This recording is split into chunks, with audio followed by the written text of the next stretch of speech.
Haleluya, jumpa lagi dengan saya, Pendeta Reo Panggabean, Oikumene Ministry Jakarta.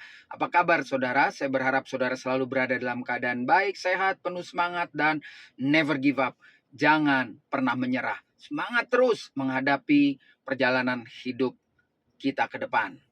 Nah, bagian firman Tuhan hari ini kembali mengingatkan kita bagaimana Kristus Yesus menghargai, menghormati, mencintai manusia yang walaupun pada kenyataannya begitu sering mengecewakan Tuhan. Bahkan sejak penciptaan di Taman Firdaus sampai dia mengatakan sudah selesai, bahkan setelah itu pun tetap aja manusia mengecewakan Tuhan. Mungkin pada saat mendengar berita ini, saudara dan saya juga masih sering mengecewakan Tuhan. Tetapi kebenaran firman Tuhan hari ini kembali menyemangati hidup saya, dan saya harap saudara juga bersemangat bahwa tidak ada kasih atau satu pribadi yang mencintai kita manusia yang berdosa ini melampaui apa yang sudah dipertontonkan Kristus Yesus Tuhan. Di dalam Yohanes 15 ayat yang ke-9, saya berharap saudara membacanya. Di situ Lembaga Alkitab Indonesia memberi judul Perintah Saling Mengasihi. Maka saya temukan di ayat ke-13, tapi saudara nanti membaca ayat 9 sampai 17 ya.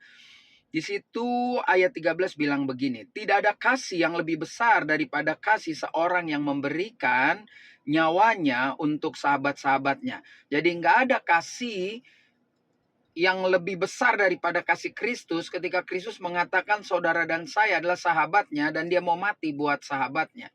Di bagian lain Tuhan Yesus ingatkan bahwa nggak ada orang mau mati untuk orang benar, tetapi untuk orang baik banyak orang mau mati. Di bagian lain Paulus bilang ketika kita masih berdosa, dia bahkan sudah mati untuk kita. Jadi ini bagian yang penting yang perlu kita renungkan hari ini. Jangan pernah mau saudara didakwa oleh iblis atau dinyatakan bersalah oleh dunia dan sehingga kesalahan itu tidak bisa ditebus lagi. Maka saudara dan saya adalah warga negara kerajaan neraka dan gak ada jalan lain untuk bisa sampai ke surga karena kita gak akan pernah sanggup melakukan Taurat. Saya percaya saudara udah mengerti tentang pengorbanan Kristus, tetapi hari ini kita kembali diingatkan. Bagaimana respon kita sebagai orang yang sudah diselamatkan.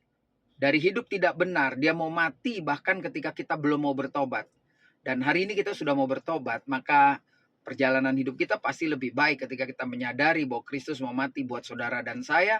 Maka perjalanan kita adalah bagaimana menceritakan tentang baiknya Tuhan terhadap manusia sehingga dia tidak menghukum manusia ketika dia mau menerima anugerah keselamatan yang surga berikan melalui pengorbanan Kristus Yesus, yaitu kematian di kayu salib. Menjelang gereja seluruh dunia mengingat peristiwa Jumat Agung, kematian, kebangkitan, kenaikan, pencurahan, maka hari ini saya percaya saya semangat, saudara semangat untuk mengisi kehidupan ini dengan terus menceritakan hal-hal yang baik dari Tuhan. Itu menjadi kebenaran yang hakiki, kebenaran yang harus juga kita ceritakan lewat perbuatan baik kita. Perbuatan baik tentu ukurannya adalah firman Tuhan, bukan dunia. Karena kalau dunia nanti bisa salah, mencuri pun bisa melakukan hal yang baik dari hasil curian. Tetapi ukuran surga adalah kita harus melakukan yang baik dari kebenaran-kebenaran yang sudah Yesus nyatakan atau Tuhan nyatakan lewat Alkitab yang saudara punya, firman Tuhan yang saudara punya. Saya yakin kita bisa. Saya yakin saudara dan saya bersuka cita hari ini karena Kristus mau mati ketika kita masih berdosa. Tetap semangat. Saya Pendeta Reo Panggabean, Oikumene Ministry Jakarta. Sampai jumpa pada perenungan berikutnya. Tuhan Yesus memberkati.